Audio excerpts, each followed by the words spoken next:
The morning sun cast long shadows across the grounds of Kensington Palace as Sergeant James Mitchell adjusted his red tunic for what he thought would be another routine day of royal duty. He had been serving as a royal guard for 12 years, and in all that time, he had never once broken protocol. His record was spotless, his dedication unwavering, and his loyalty to the crown absolute. Mitchell had earned his position through years of military service and rigorous training. Born in a small Yorkshire town, he had joined the army at 18, served 2 tours in Afghanistan, and distinguished himself as a soldier who could be trusted in the most challenging situations. When the opportunity arose to join the Queen's Guard, he seized it without hesitation. The honor of protecting the royal family was something he had dreamed of since childhood. On this particular Tuesday morning in March, the palace was buzzing with activity. Queen Camilla was scheduled to visit Kensington Palace for a private meeting with the Prince and Princess of Wales. It was meant to be a family gathering, a chance for the royals to discuss upcoming charitable events and coordinate their public appearances. The security detail had been briefed thoroughly, and every guard knew their position and responsibilities. Princess Charlotte, now 10 years old, had grown into a confident and observant young girl. Unlike her brothers, she had developed a particular talent for reading people and situations. Her governess often remarked on her unusual maturity and her ability to sense tension in a room. Charlotte had also formed close bonds with many of the palace staff, including several of the guards who had been protecting her family for years. Sergeant Mitchell was one of those guards. Over the years, he had watched Charlotte grow from a toddler into a bright, inquisitive child. She would often wave at him during her walks in the garden, and he would give her a subtle nod in return, always maintaining the proper distance required by protocol. There was something special about the young princess that reminded him of his own daughter, whom he saw only on weekends due to his demanding schedule. As Queen Camilla's motorcade arrived at Kensington Palace, Mitchell took his position near the main entrance. The security arrangements were standard but thorough. Several guards were positioned throughout the palace, with specific instructions to maintain visual contact with the royal family members at all times. The visit was expected to last approximately 2 hours, during which the adults would be in meetings while the children remained in their quarters with their nannies. The first hour passed without incident. Queen Camilla had been warmly received by the Prince and Princess of Wales, and their conversation in the blue drawing room seemed cordial and productive. Mitchell could see them through the large windows as he patrolled the corridor, noting the relaxed body language and occasional laughter that suggested all was going well. However, things began to change as the second hour approached. Mitchell noticed that the atmosphere in the palace had shifted subtly. Staff members were moving more quickly through the halls, and there seemed to be more whispered conversations than usual. He couldn't pinpoint exactly what was different, but his years of military training had taught him to trust his instincts when something felt off. It was during this time that Princess Charlotte appeared in the corridor, accompanied by her nanny. She was supposed to be in the nursery area, working on her afternoon lessons, but she had convinced her caregiver to let her retrieve a book from the library. As they walked past Mitchell, Charlotte caught his eye and gave him what appeared to be a friendly smile. But Mitchell noticed something unusual in her expression.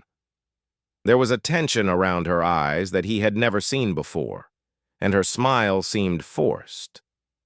As someone who had spent years studying faces and body language, both in the military and in his royal protection role, he recognized the signs of distress.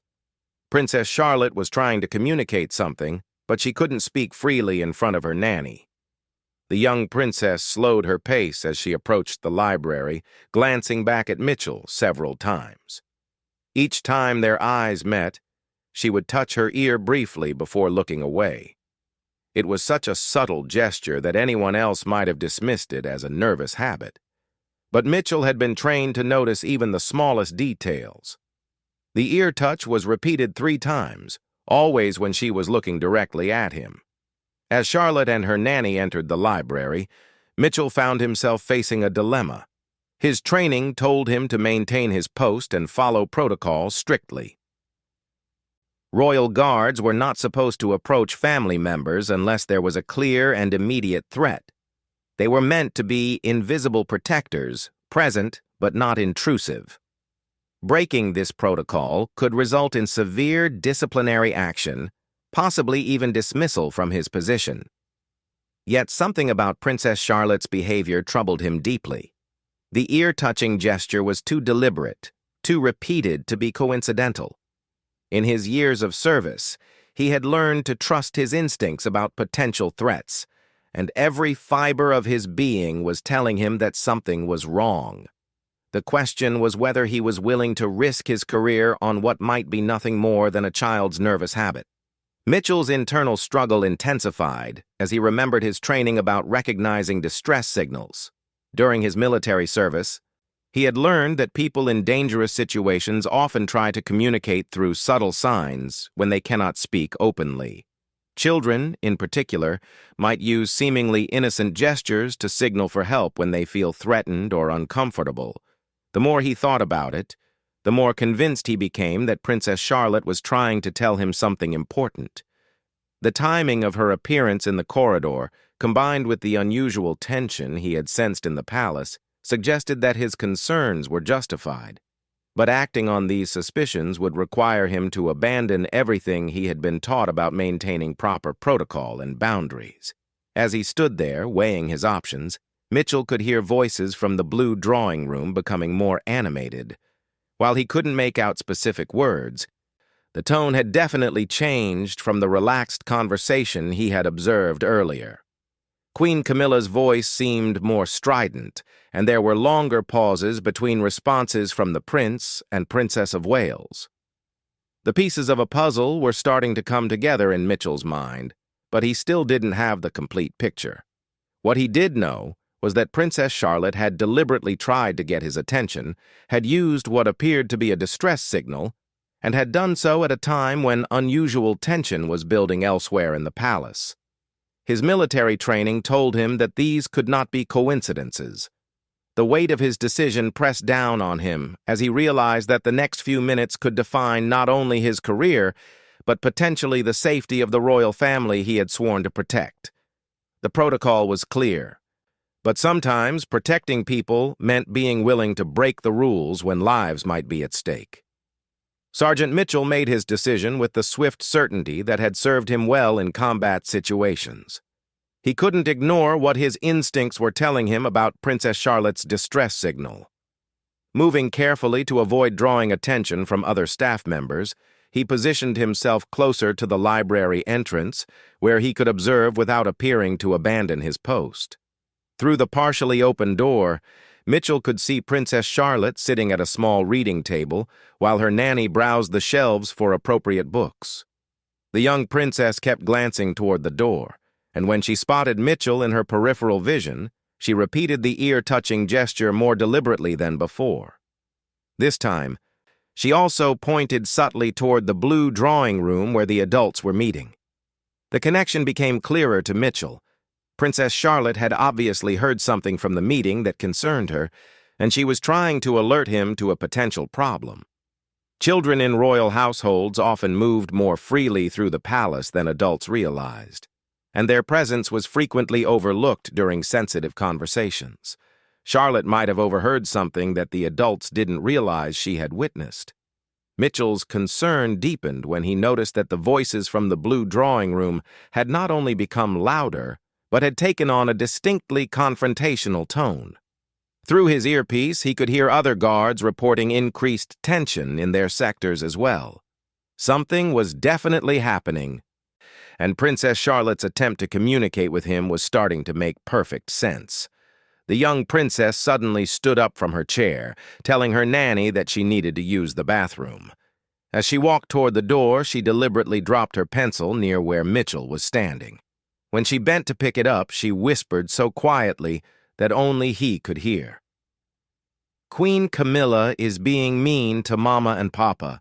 She said bad things about Grandpa Charles. Mama started crying.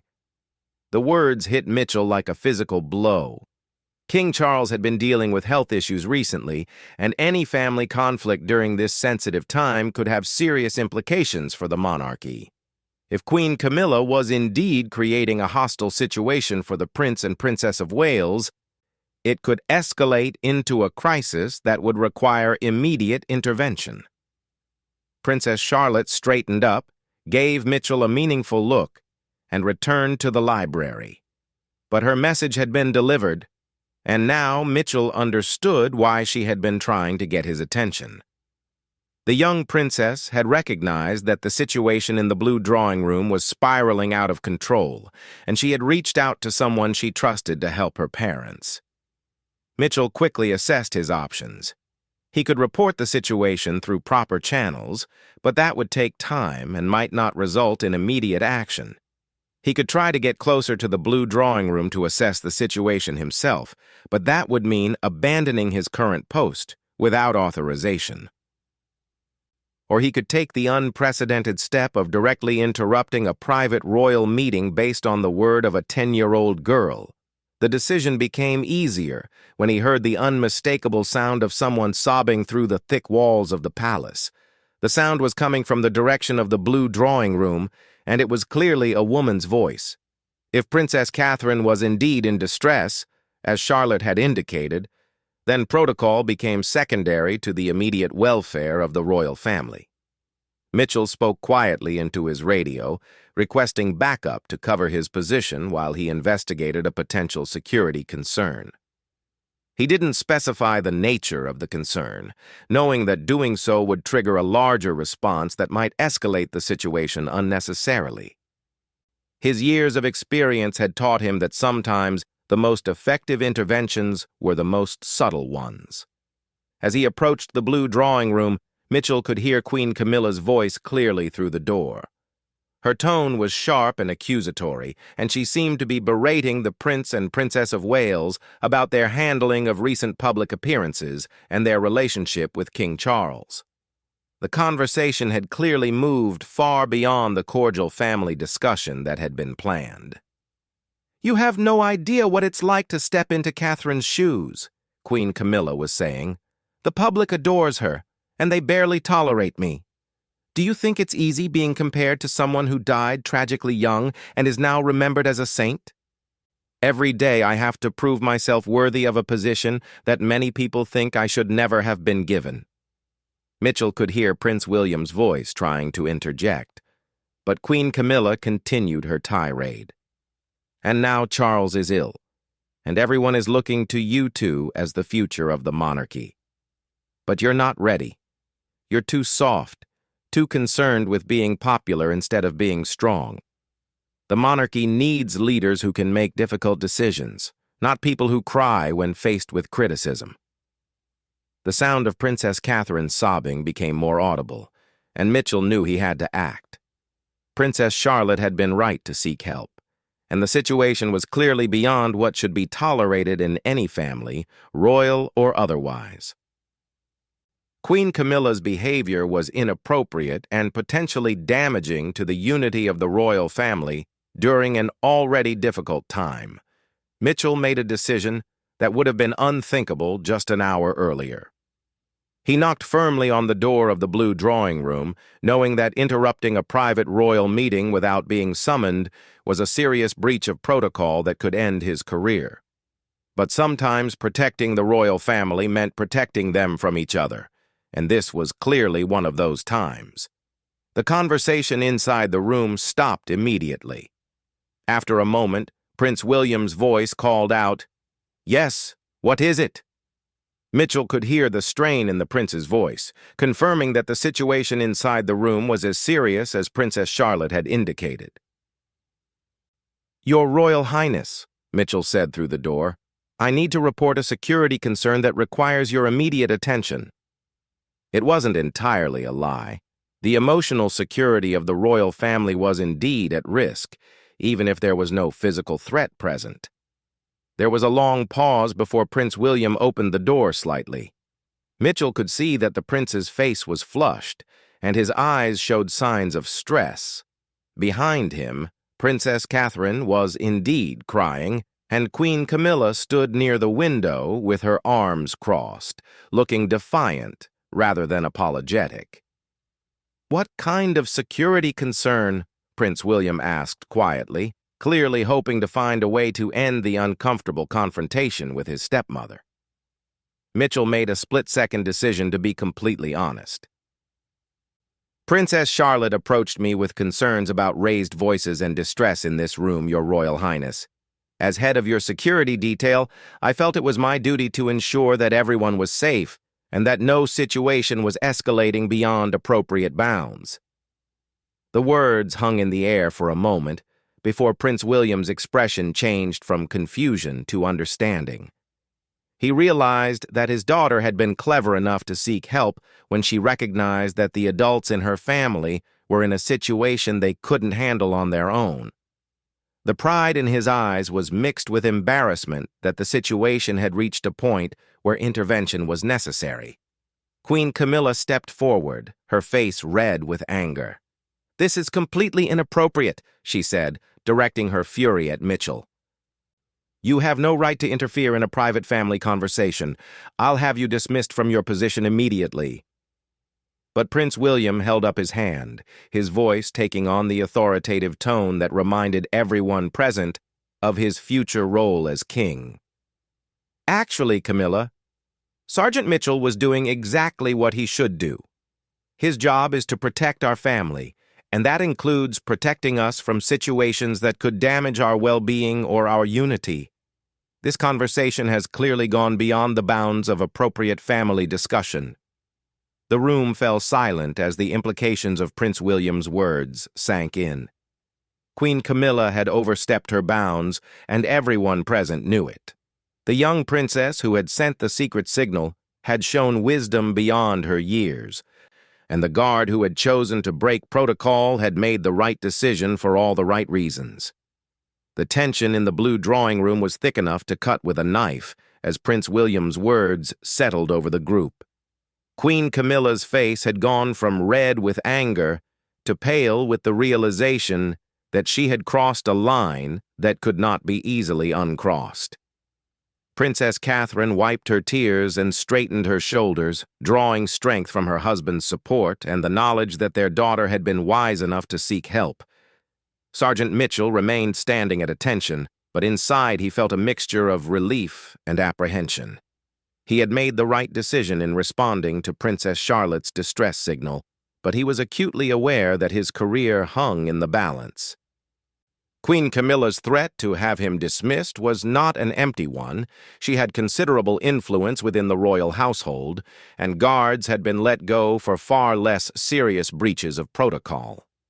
Prince William stepped fully into the doorway, effectively blocking Queen Camilla from leaving, while signaling that the confrontation needed to be resolved before anyone could move forward.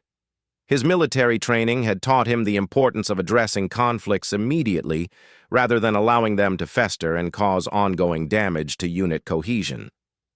"Camilla," he said, his voice steady but firm, "I think we need to take a step back and remember why we're all here. We're supposed to be family, and families support each other through difficult times. They don't tear each other down when someone is already struggling." Queen Camilla's expression softened slightly, but her defensive posture remained. "You don't understand the pressure I'm under, William. Every day I'm compared to your mother, and every day I'm found wanting. I'm trying to support your father during his illness, while also preparing for greater responsibilities myself. Sometimes that frustration comes out in ways I don't intend." Princess Catherine spoke for the first time since Mitchell had arrived, her voice quiet but clear. "I understand that pressure, Camilla. I really do. But taking out your frustrations on our family isn't the solution. And involving the children, even indirectly, by having these conversations where they can overhear us, is completely inappropriate." The mention of Princess Charlotte brought a new dimension to the conversation. Everyone in the room suddenly realized that a 10-year-old girl had been wise enough to recognize that the adults in her life needed intervention and brave enough to seek help from someone she trusted. It was both impressive and deeply concerning that a child had felt the need to take such action. Mitchell cleared his throat gently, drawing attention back to his presence. "If I may, Your Royal Highnesses, Princess Charlotte displayed remarkable maturity in how she handled this situation. She recognized distress, sought appropriate help, and did so in a way that was discreet and respectful. Perhaps we should focus on resolving the underlying issues rather than dwelling on the fact that she felt intervention was necessary." His words carried weight precisely because he had been willing to risk his career to respond to a child's request for help. Prince William nodded thoughtfully, recognizing that Mitchell's perspective was valuable not just as a security professional, but as someone who clearly cared about the welfare of the entire family. "You're absolutely right, Sergeant," Prince William said. "And I want you to know that your response to Charlotte's concerns was exactly what we would want from someone in your position. Protecting our family sometimes means protecting us from ourselves. And you showed excellent judgment in how you handled this situation." Queen Camilla looked from Prince William to Princess Catherine to Mitchell, seeming to realize for the first time how her behavior appeared to others. The guard's willingness to risk his career to protect the emotional well-being of the family had highlighted just how inappropriate her outburst had been. "I owe everyone an apology," she said finally, her voice much quieter than it had been during her earlier tirade. "William is right. We're supposed to be family, and I let my own insecurities and frustrations override my judgment. Catherine, I'm particularly sorry for the things I said to you. You've done nothing but serve this family with grace and dignity, and you didn't deserve my criticism." Princess Catherine nodded graciously, though the hurt was still visible in her eyes. "Thank you, Camilla. I appreciate the apology. Perhaps in the future, if you're feeling frustrated or overwhelmed, we could talk privately rather than letting things build up to this point." The immediate crisis was beginning to diffuse, but Mitchell knew that the real work of healing the relationships would take time. What mattered now was that the situation had been addressed before it could escalate further or cause lasting damage to the family dynamic. Prince William turned to Mitchell with the expression of genuine gratitude. "Sergeant Mitchell, I want to formally commend you for your actions today. You showed discretion, wisdom, and genuine care for our family's well-being. Rather than facing disciplinary action, you'll be receiving a commendation for exceptional service." The relief Mitchell felt was overwhelming, but more than that, he felt proud that he had trusted his instincts and responded appropriately to Princess Charlotte's signal. The young princess had shown remarkable courage and intelligence in seeking help, and he had been honored to be the person she trusted with her concerns. As the adults worked through the remaining tensions in their conversation, Mitchell excused himself to return to his duties. But before leaving the area entirely, he made a point of walking past the library where Princess Charlotte was still sitting with her nanny, ostensibly reading, but clearly waiting to see if her intervention had been successful. When she looked up and saw him, Mitchell gave her the slightest nod of acknowledgement and approval. The smile that spread across Princess Charlotte's face was radiant, and Mitchell knew that she understood her message had been received and acted upon appropriately. Later that evening, as Mitchell completed his shift and prepared to go home to his own family, he reflected on the extraordinary events of the day. He had learned that sometimes protecting people meant being willing to step outside the normal boundaries and trust your instincts about what was right. Princess Charlotte had taught him that wisdom and courage aren't limited by age, and that sometimes the youngest members of a family can see situations more clearly than the adults who are caught up in their own emotions and conflicts. Her simple signal, touching her ear to indicate she was listening and had heard something concerning, had been enough to set in motion a chain of events that prevented a family crisis from escalating beyond repair. The story of that day would become something of a legend within the Royal Protection Unit.